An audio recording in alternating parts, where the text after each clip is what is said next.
I wanted to firstly ask you what you think happens when you die. Oh, that's a really great question. And we're going straight in there. We're going to go straight in.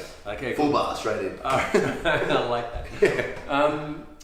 It's for a long time my idea of death fluctuated. Like there was when I was young, I remember being really scared, and I remember going to my mum so many times, going, I don't want to die. I don't know what happens.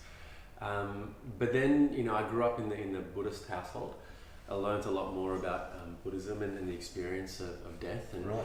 in our tradition, death is it's constantly considered in our life because it's one of the things that's inevitable. And in Buddhist practice, we work with the facts of life. We work with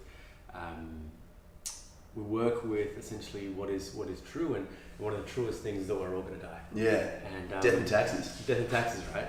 So I think for me, and the super religious Buddhists will consider death being either the circle or cycle of samsara, which is samsara refers to the cycle of birth and death, birth and death, birth and death. Or if we become enlightened, if we become awakened in this lifetime, we don't. We stop being born. Oh, yes, yes. And then where we go there is, again, I'm not really sure. Yeah. But for me, I think depending on the merits of our life, how we live our life, we can either be reborn into a life that is that has a little less suffering, or a life that has a lot more suffering. And what I mean by that is we can be born as a pig that's about to be slaughtered, or we can be born as a human. And it's a really great honor and a merit of our life that we're born as humans in my tradition. Well, I think Buddhism, from what I know, and I'm speaking relatively ignorantly here, but from what I understand across the board of all religions, is like, well, I mean, to even call Buddhism a religion is kind of strange, but I mean, it's the only thing out there that really gives you like a practice or a guide to how to reach this stage of bliss. Isn't it really like do you want to go through the practices? Yeah, I mean, like I wouldn't refer to it as a stage of bliss. I think Right. The basic way to explain what Buddhism is that we believe that in, and I'm not an exclusively Buddhist teacher, like I lean on many traditions, but primarily Buddhism. We kind of believe that there is suffering in this life. And suffering from, oh my God, like I've stubbed my toe against the floor, to the fact that, Game of Thrones is finishing. Shit, like, I'm suffering. That's the real shit right there. Yeah. We believe that, life contains suffering. Yes. Yes. And the root cause of a lot of that suffering are things like our craving, and things like our desires. Not all desires, because, sometimes the desire to get healthy is a good desire. Desire to help someone is a good desire.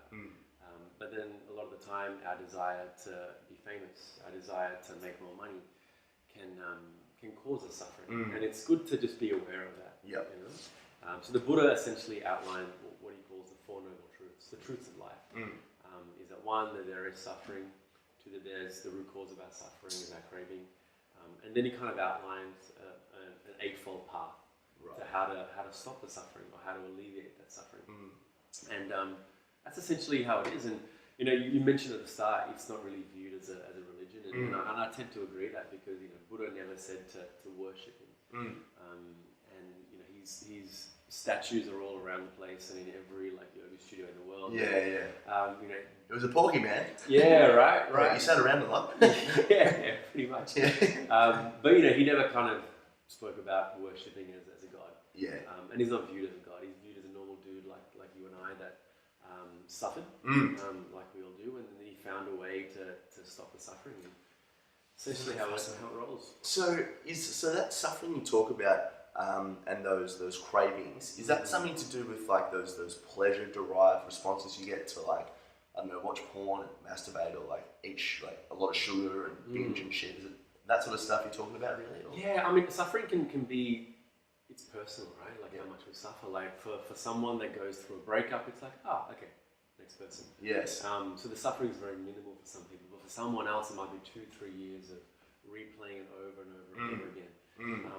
The difference for the second example is that the suffering comes from this person not being able to accept reality. And the reality in that situation is that all things change. Our bodies will change and deteriorate and will die. Feelings and emotions change over time. They either get deeper or the opposite happens. Yeah. So not being able to accept that causes us to suffer. Mm. Because our desire is for things to be stable. And not everything is stable in this life. And that's part of the fun of it, though. Yeah, That's what I exactly. actually Right. quite enjoy with it now. Yeah, right. Having had a mic that just fell about 14 times. Yeah, exactly right.